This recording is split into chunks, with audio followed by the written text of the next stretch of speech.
Hi, నేను మీ doctor C Virender, counselling psychologist from you and me counselling centre. గత వారం ఒక కపుల్ వచ్చారు. వాళ్ళు ఒకే ఆఫీసులో పనిచేస్తున్నారు. అయితే పెళ్లి చేసుకోవాలనే ఆలోచనతోటి ఒక ప్రొఫెషనల్ డిస్కషన్ కోసం వచ్చారు. వాళ్ళిద్దరు మాట్లాడుతున్నప్పుడు అమ్మాయి పదే పదే గట్టిగా మాట్లాడుతుంది. కోపంగా అబ్బాయిని చూస్తుంది. ఆ అబ్బాయి నాతో చెప్పాడు, so this is the major issue sir. ఏ విషయం గురించి తనకు కొంచెం నచ్చకపోయినా సరే వెంటనే గట్టిగా అరుస్తుంది, కోపంతో మాట్లాడుతుంది. ఒక వారం రోజులు మాట్లాడదు. రకరకాలైన కంప్లైంట్స్ నాకు తీసుకొచ్చి ఒక తెలియకుండానే ఒక వాక్యూమ్ క్రియేట్ చేస్తుంది.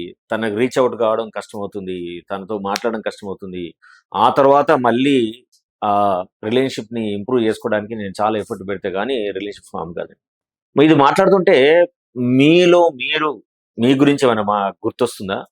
లేదు మీ కుటుంబ సభ్యులు ఎవరో ఒకరు ఇలాంటి ప్రయత్నం చేస్తున్నట్టు మీకు అనిపిస్తుందా? అది తప్పకుండా అది కోపం అని అంటారు. యాంగర్, ANGER, దానికితో ఢీ కొడితే డేంజర్ అంటాం. అంటే యాంగర్తో ఎవరు ముందుకెళ్ళినా, యాంగర్ను ఎవరు యాక్సెప్ట్ చేసినా వాళ్ళకి డేంజర్ ఉందని చెప్పే విషయం అన్నమాట. ఈ కోపాన్ని గురించి మనం చాలా చాలా సార్లు రకరకాలుగా మనం సినిమాలు చూసాము, కథలు చదివాము. ఎంతో మంది మనకు సజెషన్స్ ఇస్తూ ఉంటారు. అయినా సరే కొన్ని కొన్ని సందర్భాల్లో మనము కోపం నుంచి బయటికి రాలేము. కోపం ఎందుకు వస్తుంది అసలు? What is the aim of this anger? మనం ఎప్పుడైనా ఆలోచించామా? కోపం యొక్క లక్ష్యం ఏంటంటే ప్రొటెక్షన్ అండ్ రిస్టోరేషన్. ఏం ప్రొటెక్ట్ చేయాలి, ఏది రిస్టోర్ చేయాలి అంటే అవతలి వ్యక్తులు మనకున్న స్వేచ్ఛను, మన ప్రైవేట్ ఏరియాను దాటి ముందుకు వచ్చారనుకోండి, మనని అటాక్ చేస్తున్నారు అనుకొని మనము ప్రొటెక్ట్ చేయాలనుకుంటాం. రిస్టోరేషన్ ఏంటి? మన ప్రైవేట్ సెట్టింగ్స్, మన ఏరియా ఆఫ్ ఆపరేషన్, మన స్వేచ్ఛను భంగం కలిగించే ఏదైనా సరే మనం రిస్టోర్ చేయడానికి ప్రయత్నిస్తాం. ఇది ముఖ్యంగా మనం ఏం అనే యొక్క యాంగర్ని మనం అర్థం చేసుకోవాలి. ఈ కోపానికి సంబంధించి ఏం జరుగుతుంది అంటే మనము యాంగర్ యొక్క సైకిల్ మనం అర్థం చేసుకోవాలి. ఫస్ట్ ఒక నెగటివ్ ఈవెంట్ జరుగుతుంది. జరగగానే మనకు అది ట్రిగ్గర్లో పనిచేస్తుంది. మన బ్రెయిన్ నెగిటివ్ థాట్ని చేస్తుంది. నెగిటివ్ థాట్ ఏం చేస్తుంది? ఈయన ఎందుకు నన్ను అవమానిస్తాడు, ఈయన ఎందుకు మనతో ఇట్లా దుర్భాషలాడతాడు, లేదు నా ప్రైవసీని దెబ్బతీస్తాడు, నా స్వేచ్ఛ సర్కిల్లోకి వచ్చి నన్ను డామినేట్ చేస్తాడు. ఇది నెగిటివ్ థాట్ వస్తుంది. నెగిటివ్ థాట్ రాగానే మనలో ఎమోషన్స్ స్టార్ట్ అవుతాయి. ఎందుకంటే ప్రతి ఫీలింగ్ వెనకాల ఒక ఆలోచన ఉంటుంది. సో వెంటనే మన ఎమోషనల్ ట్రిగ్గర్ అవుతాయి. ఆ ట్రిగ్గర్ ఏం చెప్తుంది? మనని అవమానించినట్టు, మనని తొక్కేస్తున్నట్టు, మనని అందరి ముందు గేలి చేస్తున్న ఒక భావన జనరేట్ అవుతుంది. ఈ ఫీలింగ్ ఏం చేస్తుంది? మనలో ఫిజికల్ సిమ్టమ్స్ జనరేట్ చేస్తుంది. ఎలాంటి ఫిజికల్ సిమ్టమ్స్ వస్తాయి?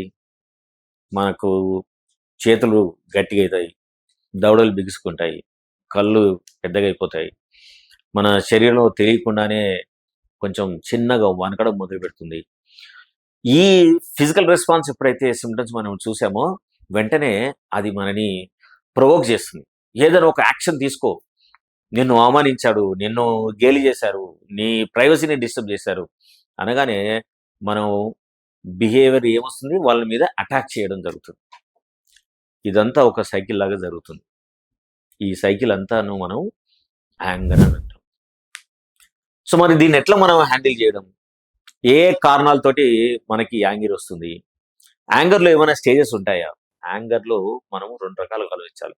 ఒకటి డిస్ట్రక్టివ్ యాంగర్, రెండోది కన్స్ట్రక్టివ్ యాంగర్.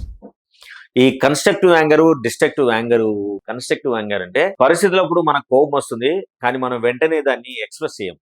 దాన్ని మన బుర్రలో పెట్టుకొని ఏ రకంగా ఆ సిచ్యువేషన్ మనం బెటర్ చేయడానికి మనం ట్రై చేయొచ్చు అంటే, మన గతంలో జరిగిన ఎన్నో ఉద్యమాలు చూడండి. మన స్వాతంత్ర పోరాటం కానివ్వండి, రీసెంట్ జరిగిన తెలంగాణ ఉద్యమం కానివ్వండి, మనకు సమాజంగా మనకు జరిగిన అవమానాలు, డిస్టర్బెన్స్ అన్నింటినీ మనం పెట్టుకొని మనం కావలసిన ఒక పెద్ద సమూహానిగా ఏర్పడి మనకు కావాల్సినవి సాధించుకోవడం. ఇది కన్స్ట్రక్టివ్ యాంగర్ అంటారు. డిస్ట్రక్టివ్ యాంగర్ అంటే ఏంటి? వెంటనే మనం వాళ్ళను అటాక్ చేస్తాం.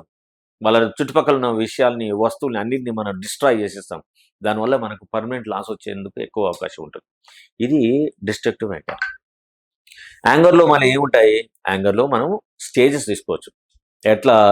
యాంగర్లో మనం ఫస్ట్ గెట్టింగ్ యాంగర్, రెండోది స్టేయింగ్ ఇన్ యాంగర్, మూడోది ఎక్స్ప్రెసింగ్ ది యాంగర్, నాలుగోది ఏంటి? ఆఫ్టర్ మాత్. యాంగర్ ఎక్స్ప్రెస్ చేసిన తర్వాత జరిగిన కాన్సిక్వెన్స్కి సంబంధించి మనం దాన్ని ఎట్లా బెటర్ చేయాలి అండ్ దాని నుంచి మనం ఎట్లా రికవర్ కావాలని మనం ఆలోచిస్తూ ఉంటాం. దీన్ని మనం కరెక్ట్గా టోటల్గా మనం దీన్ని అర్థం చేసుకుంటే మనం దీని నుంచి బయటికి రావడానికి చాలా చాలా అవకాశాలు ఉన్నాయి. ఎట్లా బయటికి రావచ్చు? నెంబర్ 1, ఫస్ట్ మనం మన ట్రిగ్గరింగ్ ఈవెంటో రాసుకోవడం.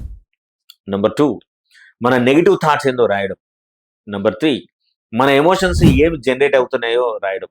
నెంబర్ 4, మన ఫిజికల్ సెన్సేషన్ ఏంటి, ఏ రకమైన సెన్సేషన్ మనం ఎక్స్పీరియన్స్ అవుతున్నాం. నెంబర్ 5, మనము ఈ బిహేవియర్ని ఎందుకు మనము చూపిస్తున్నాం, ఏ కారణంతో మనం ఈ బిహేవియర్ చూపిస్తున్నాం. ఇవన్నీ రాసుకున్న తర్వాత ఫస్ట్ మన ఆలోచన విధానాన్ని ఛాలెంజ్ చేసుకోవడం. తర్వాత మనం వెళ్ళి ఒక గేమ్లో కానివ్వండి, లేదా ఒక పాజిటివ్ థాట్ చేసే వాళ్ళతోటి రెగ్యులర్గా మనకు సంబంధించిన విషయాలను చర్చించడం. తప్పకుండా మీరు థెరపిస్ట్ని కలవడం. ఎందుకంటే కాంగర్కు కారణం ఏముంటుంది అని అంటే, విపరీతమైన ఒత్తిడి కలిగినప్పుడు, లేదు మన బ్రెయిన్లో సెరటోనిన్ న్యూరో ట్రాన్స్మిటర్ డెఫిషియన్సీ వచ్చినప్పుడు, ఇంబ్యాలెన్స్ అయినప్పుడు కూడా మనకి కోపం వచ్చేందుకు అవకాశం ఉంటుంది. కాబట్టి వీటిని మనం అర్థం చేసుకొని దానికి కావాల్సిన స్టెప్స్ ఎప్పుడైతే మనం చేస్తామో తప్పకుండా మీరు యాంగర్ నుంచి బయటకు వచ్చి మళ్ళీ ప్రశాంతంగా, ఆరోగ్యవంతంగా, ఎలాంటి డిస్టర్బెన్స్ లేకుండా చుట్టూరా ఉన్న బంధువులతో కానివ్వండి, స్నేహితులతో కానివ్వండి, కుటుంబ సభ్యులతో కానివ్వండి, మీ రిలేషన్స్కు ఎలాంటి ఎఫెక్ట్ కాకుండా జీవించడానికి 100% ఛాన్సెస్ ఉన్నాయి. Are you ready for that? So keep watching our videos and for all the updated videos, and subscribe and share the videos if you like this video. Thank you very much.